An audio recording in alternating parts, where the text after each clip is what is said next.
Once a year, Valve blesses everyone's wallets with the Steam Summer Sale, a sale famous for getting people to buy countless games they'll never play. Although this year I was mostly able to avoid the curse, only making the greatest purchase of all time, the Frog Detective trilogy. Now you might be thinking, Connor, what is a Frog Detective, and what is a trilogy? Well, Frog Detective is this guy, and I don't know what a trilogy is, but we might as well start off the first game.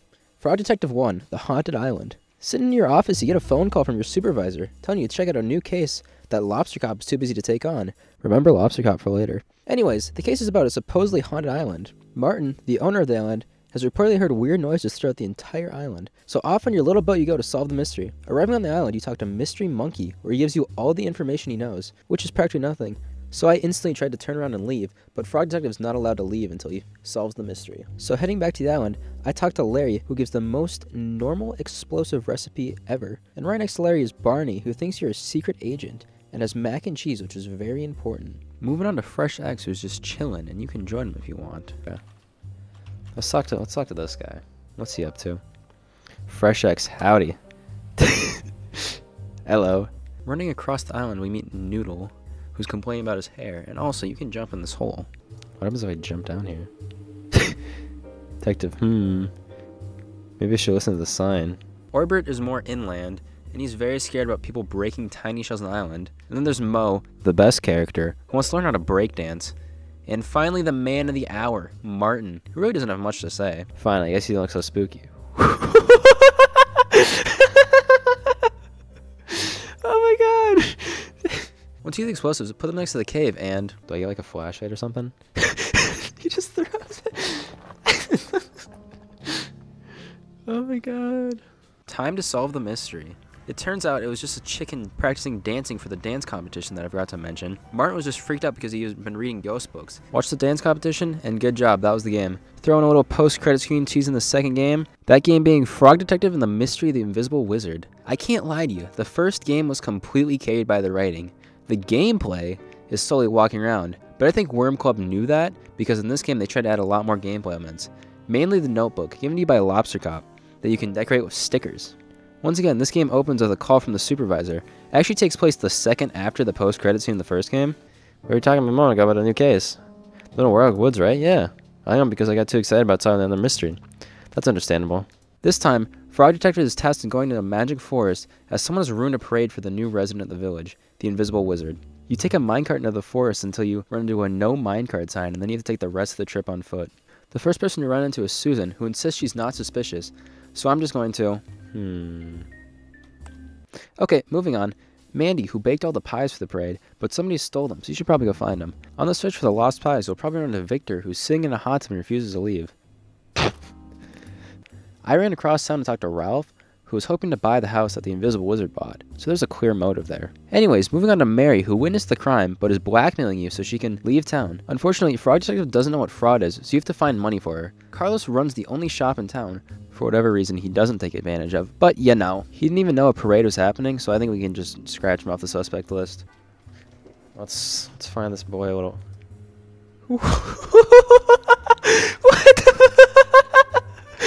What is that?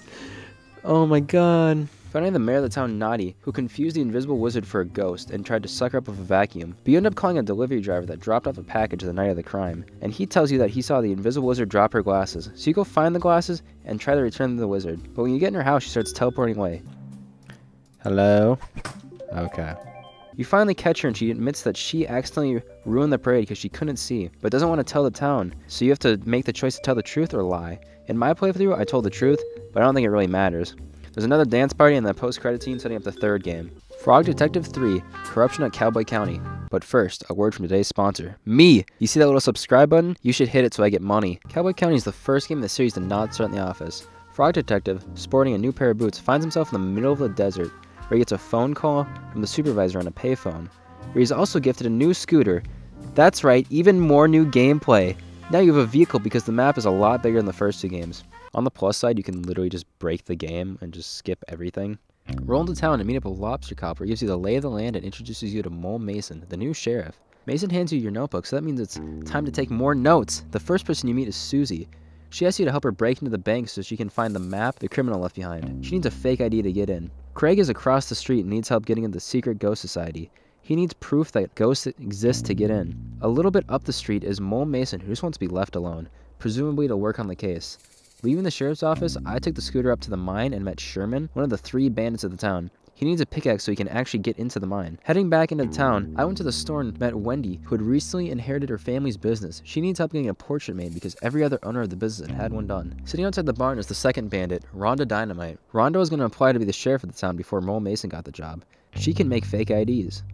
Moving over to the bar, you meet Pistol, who's a painter. He needs something to paint, so I'm sure you can make the connection there. The bartender, Bonnie, needs ingredients to make stew, and out on the deck is Dusty, who needs help writing a poem. Finally, and you didn't hear this from me, but there's a well outside of town that you should check out. Once you collect everything, give it to Lobstercop and he opens the gate to the graveyard and sends you in to go check it out. Behind the church, you find the hats buried and leave to bring them back into town. You walk into a town meeting where Lobstercop and Mole Mason decide that you were the one that stole the hats with this damning evidence.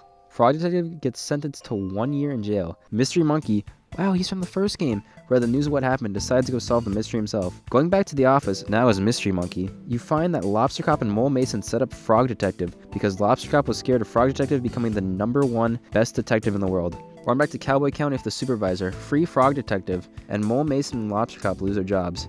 Another dance party, and it's over. That's all of Frog Detective. With all that being said, do I recommend this series? I'd say so, yeah. The gameplay of these games aren't very deep, but the writing and the story are very entertaining. Alright, see ya.